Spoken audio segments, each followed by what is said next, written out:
Okay, Chris is up. He says, in terms of on-page SEO internal linking, what are your thoughts on reciprocal linking?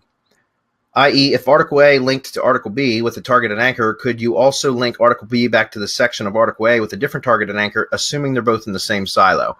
So that's not considered a reciprocal link, Chris. Well, I don't know technically if that would still be considered a reciprocal link, but when it's in the same site, it's an internal link. It's not a reciprocal link. And there shouldn't be any problem with doing internal links, reciprocal internal links from within the same site. You mentioned assuming they're both in the same silo. So I'm assuming that Article A and Article B are on the same site, within the same silo. And that's absolutely fine. Internal linking is not going to harm you. Okay, I've never experienced any problems with internal linking, period. I know that people have said, well, you don't want to do internal linking with the same keyword over and over again. To be honest with you, I've never experienced a negative impact from that. I still vary. I still try to add diversification with to my anchor text, even with internal links. But I've never seen a negative. Now, I'm not saying it doesn't happen. I'm just saying I personally have never experienced a negative side effect from too many internal links with the same anchor text. Just to let you know, it's typically a penguin thing, which would be an off-page inbound link penalty for over-optimization of anchor text.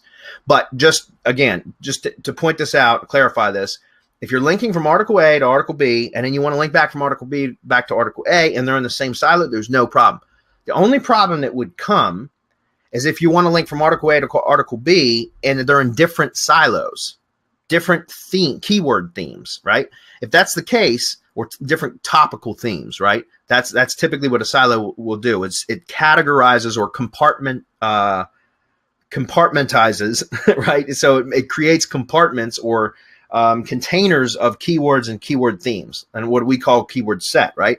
And so if you want to link from Article A, like Silo A to Silo B, then I recommend no following the link, because otherwise you drain or bleed the theme. Right? You don't want to bleed one silo over to the other. So I would recommend for navigational purposes, which, you can do a no follow link, which makes it easy for like readers and visitors, but it doesn't bleed the theme, right? But if you're in the same silo, then absolutely you can do internal linking back and forth, and it makes no difference. Does that make sense?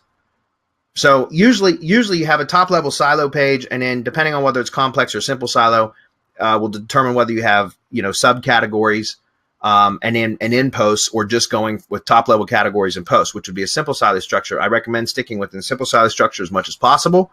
But usually you will have the top level page, and then you'll have your supporting articles. You can link from the top level page to any of your supporting articles, and you can link from your supporting articles back to the top level page or to any other supporting articles within the same silo. It makes no difference whatsoever.